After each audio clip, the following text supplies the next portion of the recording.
Today we'll start discussing the sheets of gaseous states. मैंने gaseous state की तीन sheet दे रखी हैं, उन तीनों शीट का डिस्कशन कराऊंगा। सबसे पहले मैं शीट 1 का डिस्कशन कराऊंगा और उसमें जितने जितने आपके डाउट्स हैं वो आप किसी समय लिखवा दो और मैं पहले उसको डिस्कस करता हूं। हाँ please.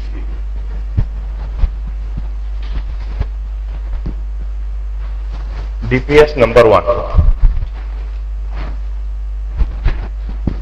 I think I had given you sufficient time to attempt all the problems. DPS number 1. Boyle's law पर कोई doubt? Charles law, Gay-Lussac's law, Avogadro's hypothesis, 7th, 9th और 10th। ठीक है, ये तीनों सवाल डिस्कस करूंगा। इसके बाद यूनिवर्सल गैस इक्वेशन,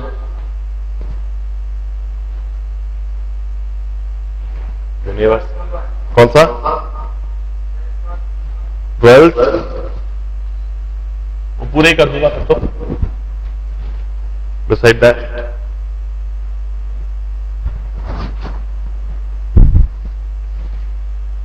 इस शीट में 23 प्रॉब्लम्स हैं।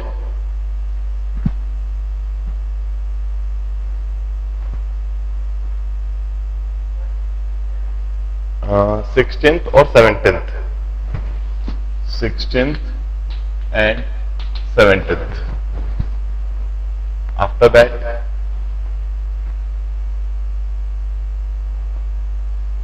चलिए, जिस ऑर्डर में इस समय बोर्ड पर प्रॉब्लम्स लिखे हुए हैं मैं एग्जैक्टली इसी ऑर्डर में इनका डिस्कशन कराऊंगा। और कोई डाउट आता है तो आप बीच में लिखवा सकते हो मुझको, ठीक है ना? जैसे कौन सा? 22 एंड 23। साइमल्टेनियसली जैसे जैसे मैं डाउट्स का डिस्कशन करा रहा हूं आप भी इन्हें सॉल्व करते चलिए। एक बार ध्यान से अभी के अभी पढ़िए, अभी अटेम्प्ट लगाइए और सॉल्यूशन को देखिए किस तरह से करा जा रहा है, क्या पूछा गया है, क्या डेटा दिया गया है। अभी के अभी आपको अटेम्प्ट भी लगाना है, कोशिश एक और बार करनी है मेरे साथ साथ में। मैं प्रॉब्लम को पढ़ने का तरीका भी बताऊंगा, उसमें कैसे थॉट प्रोसेस डेवलप करें, कैसे उसको सॉल्व करें, यह सारी बात अभी बताऊंगा। 7th, how many years it would take to spend Avogadro's number of rupees at the rate of 10 lakh rupees per second? Now, this problem is over the knowledge of Avogadro's number। कि आपको Avogadro's number का knowledge है या नहीं, और एक basic aptitude है या नहीं। आपके पास Avogadro's नंबर ऑफ रुपीस है, n is 6.023 into 10 to the power 23 rupees. इतने रुपीस हैं आपके पास में और आप हर सेकेंड में 10 लाख रुपीस खर्च करते हो। You spend 10 lakh rupees per second or 10 to the power 6 rupees per second। 1 lakh होता है 10 to the power 5। 1 lakh means 1000 times 100। 10 into 1 lakh means 100 times 1000।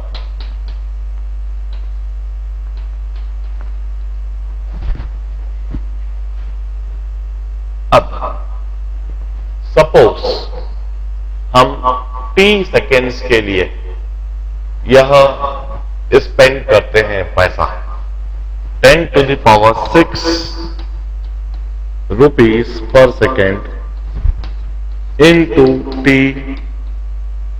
Seconds, T seconds तक हमारा यह पैसा हम खर्च करते रहते हैं और पूरा पैसा हम टी सेकेंड्स में खर्च कर देते हैं।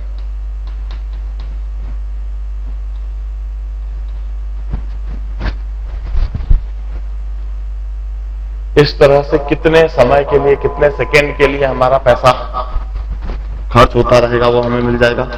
T is 6.023 into 10 to the power 23 upon 10 to the power 6 seconds। इतने सेकेंड्स के लिए हम पैसे को खर्च करेंगे। उन्होंने हमसे पूछा है ईयर्स, तो नंबर ऑफ ईयर्स के लिए this is the time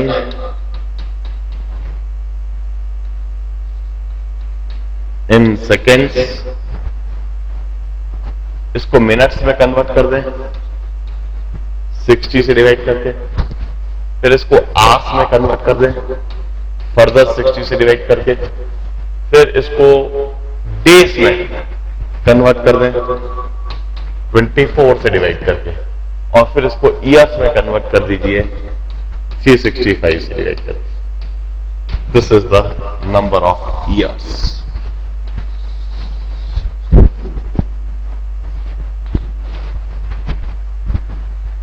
Is the solution to the problem perfectly clear? यहां से एक बार देख लो। You have got this much number of rupees and again those number of rupees आप 10 लाख रुपीस पर second के rate से खर्च कर रहे हो, मतलब 10 into 10 to the power 5 rupees पर second means 10 to the power 6 rupees पर सेकेंड। इस रेट से आप पैसा खर्च कर रहे हो और टी सेकेंड्स के लिए आप पैसा खर्च करते रहते हो, तो टी सेकेंड्स के लिए जब आप पैसा खर्च करोगे तो इतना रुपए आपका खर्च हो जाएगा। यह टोटल आपने खर्च कर दिया, तो टी टाइम तक के लिए आपका रुपए बचा। चलो this T time is in second, उसको ईयर्स में कन्वर्ट करोगे। अब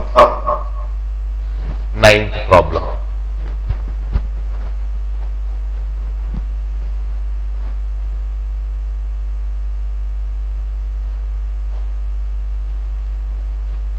note it down please.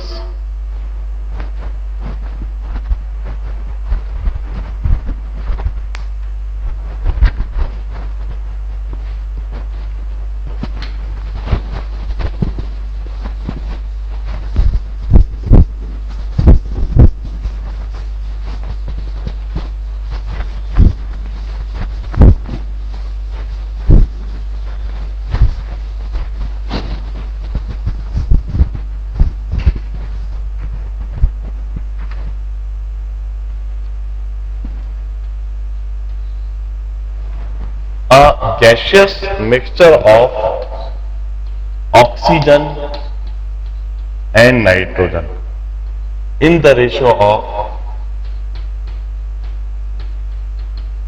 1:4 by weight.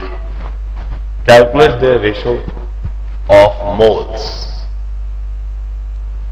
देखिए बिल्कुल सिंपल सी बात है, हम अच्छी तरह से जानते हैं number of moles is weight in grams upon molecular weight. हाँ बोलो। हाँ हाँ, नेवर माइंड दैट थिंग। हम जो कर रहे हैं that is perfect thing, they can't be anything wrong in that. ठीक है ना?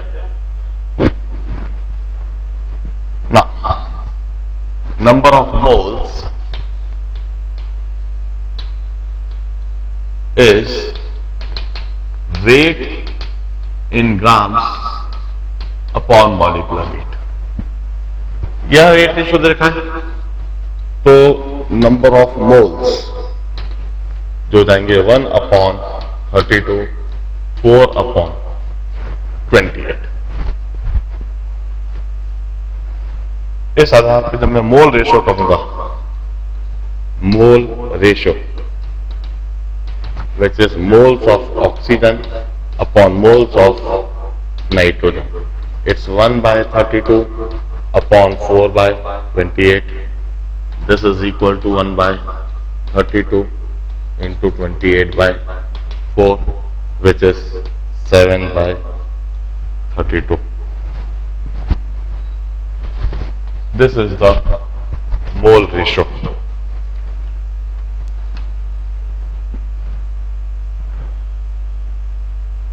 Now I will solve 10th problem.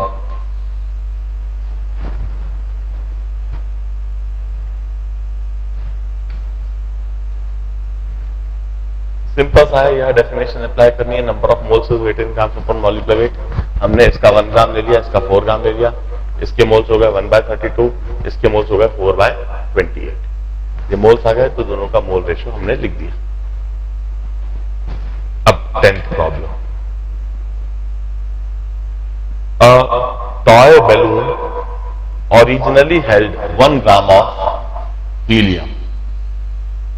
इसमें 1 gram helium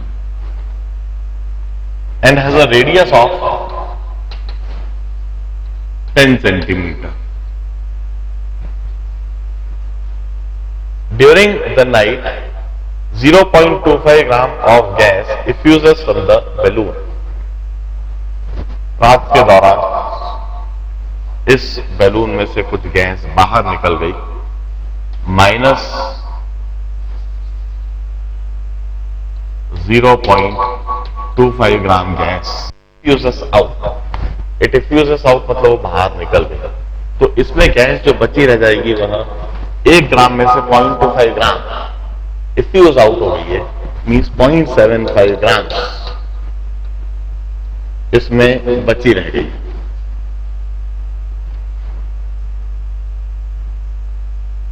Assuming ideal gas behavior under constant pressure and temperature, what is the radius of balloon in the next morning?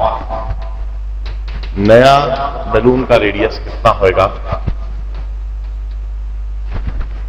यदि इसमें 0.75 ग्राम helium gas बची रह जाए? Originally वहां पर 1 ग्राम हीलियम गैस थी और बैलून का रेडियस था 10 सेंटीमीटर। और this very much practical problem. आप बैलून जब नया नया लाते हो तो उसका रेडियस ज्यादा होता है। यदि वो रात भर कमरे में रह जाए और सुबह देखते हो तो वो बैलून छोटा हो जाता है।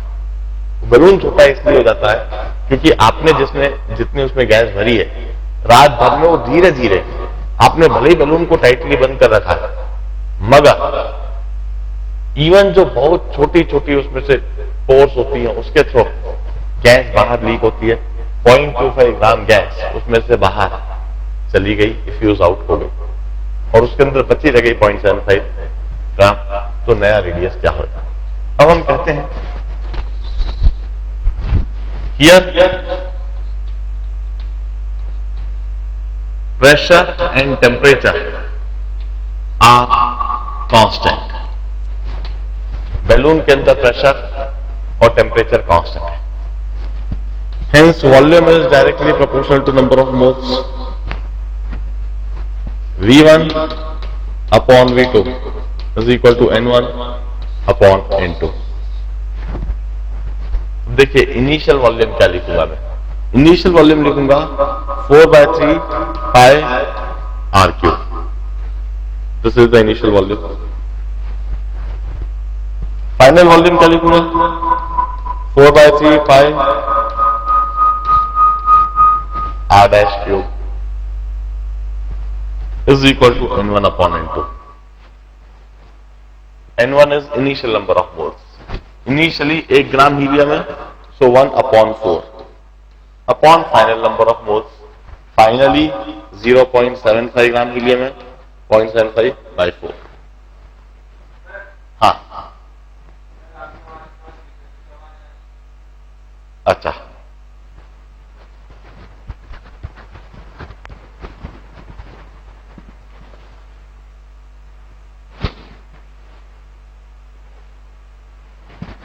अब now 4/3 pi cancelled, by 4/4 cancelled, और इस तरह से हमारे पास में रह गया R cube by R dash cube. Is equal to 1/0.75 हो जाएगा 4/3. So r dash cube is equal to 3/4 into 10 centimeter whole cube, or r dash is equal to cube root of 3/4 into 10 centimeters.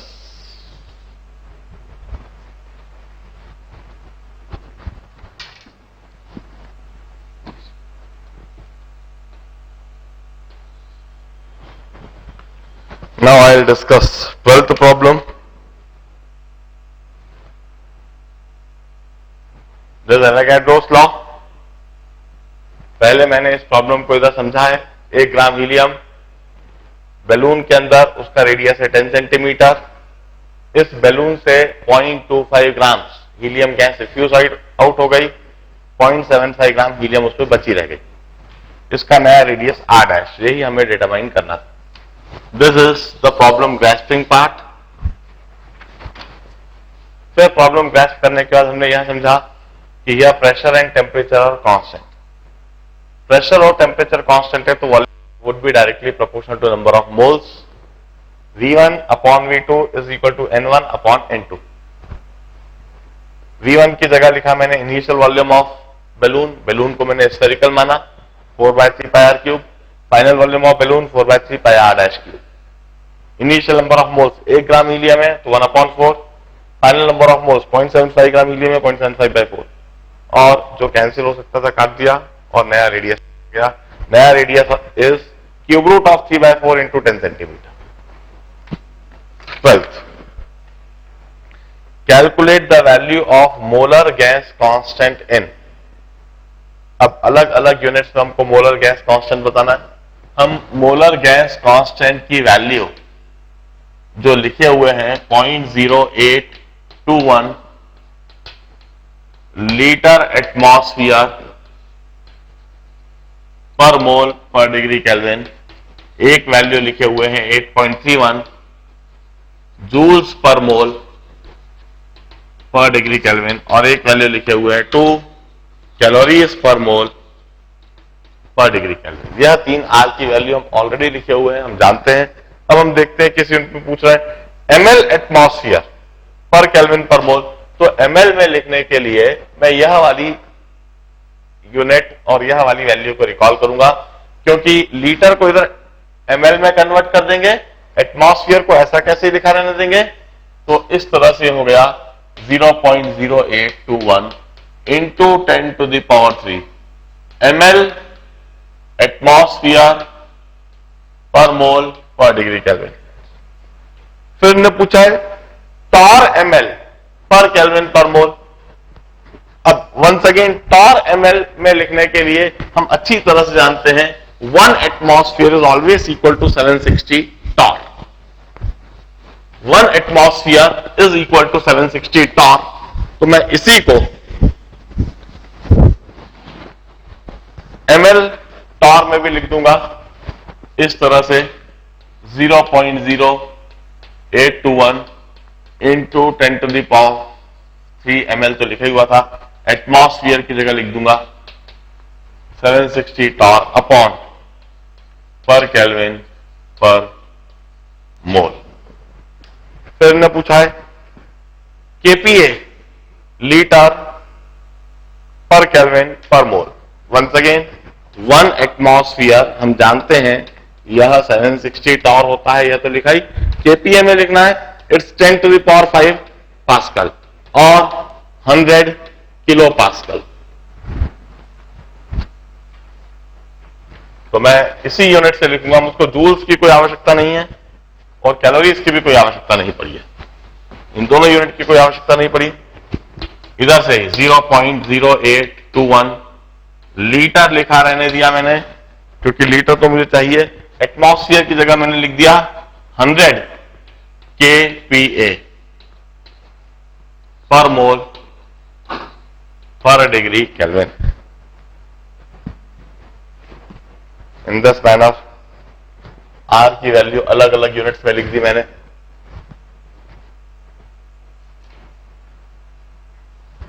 Then 16th problem,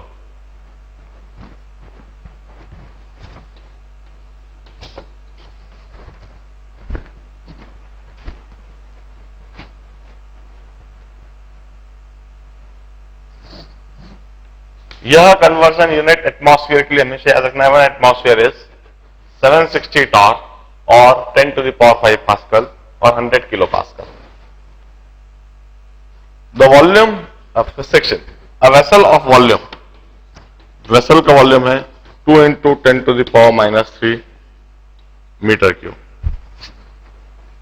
इधर ही मैं एक बात recall कर लूं, 10 to the power -3 metre cube होता है litres, तो इसको मैं 2 लीटर्स भी लिख सकता हूं जब भी चाहूंगा। तो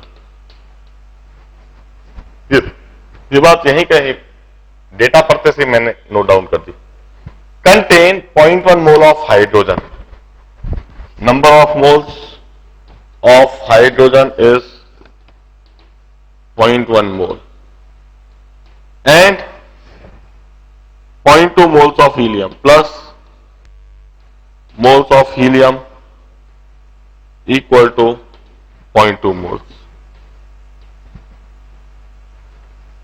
If temperature of the mixture is 300 Kelvin, calculate the pressure due to the component gases of the mixture. Temperature is, now this is over Dalton's law.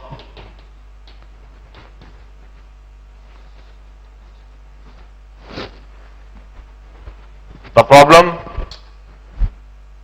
is a simple problem over Dalton's law,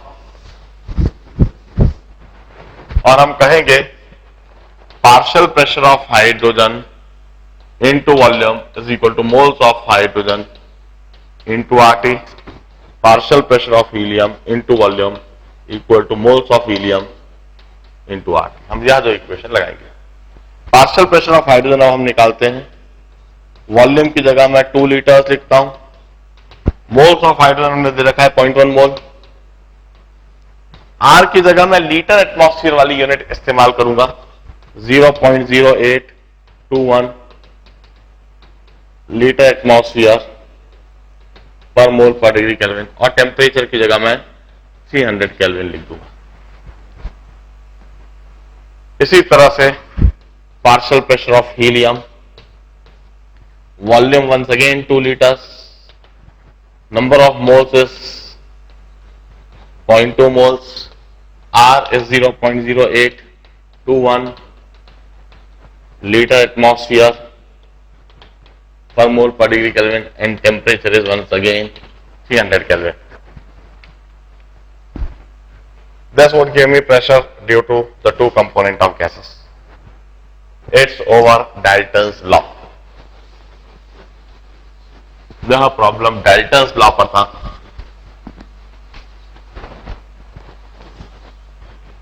बड़े ध्यान से पूरे problem का solution देख लीजिए। Now let's solve 17th problem.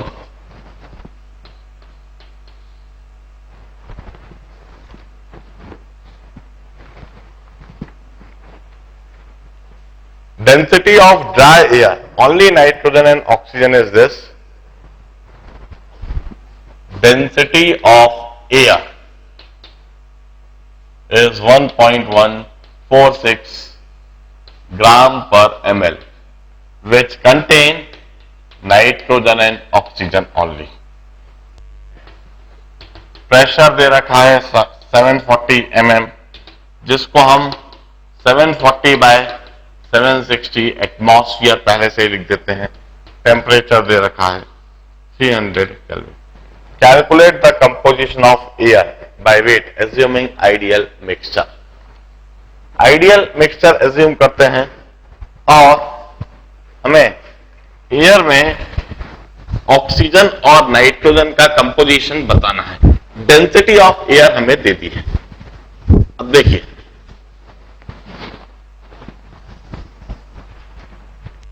Suppose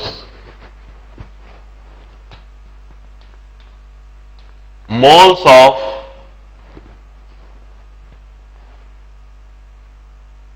nitrogen we take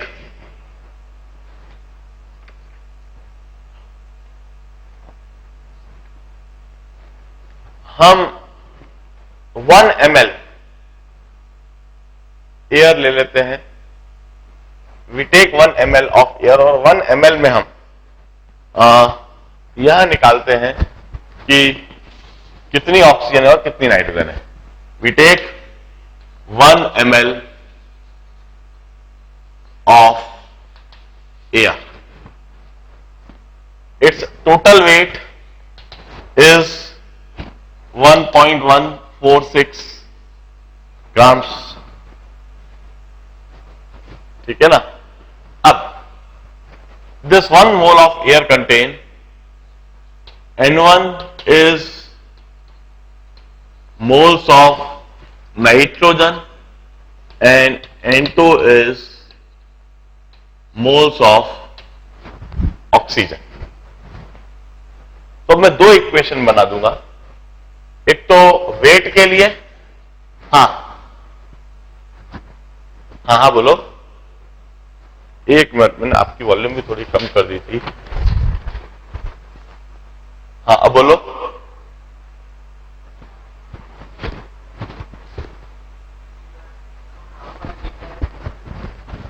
ग्राम पर litre, हाँ ये बात सही, ग्राम पर लीटर, बिल्कुल सही बोल रहे हैं। This is, so I took 1 litre.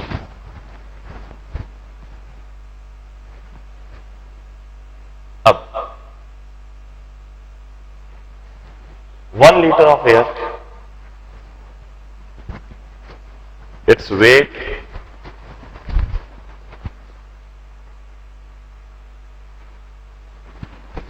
would be 1.146 grams, और इसमें N1 मोल ऑफ नाइट्रोजन और N2 moles of oxygen. Now N1 into 28, this is the grams of nitrogen, N2 into 32, this is the grams of oxygen, this is the total grams of nitrogen, the total grams of oxygen, this is equal to 1.146।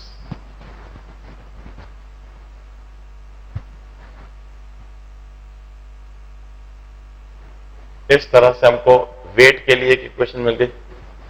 Wait of nitrogen is moles of nitrogen into molecular weight, weight of oxygen is moles of oxygen into molecular weight. This is the total weight of the two gases and total weight of two gases must be equal to 1.146। अब इसके बाद मैं PV equal to NRT लगा दूंगा,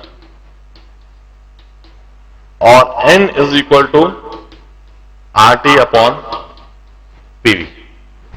तो n के लिए मैं लिखता हूं N1 प्लस N2, R के लिए 0.0821 लीटर एटमॉस्फेयर पर मोल पर डिग्री केल्विन। टेम्परेचर के लिए 300 केल्विन। प्रेशर के लिए 740 बाय 760 एटमॉस्फेयर, और वॉल्यूम के लिए 1 litre. In this manner, we have got two variables N1 and N2, and we have got two equations. These are the two linear simultaneous equations. You can easily solve them. You know how to solve them. N1 और N2 के लिए solve कर लेंगे, और फिर हम answer लिख देंगे। Wait of nitrogen is N1 into 28 and weight of oxygen is N2 into 32. This would be the answer.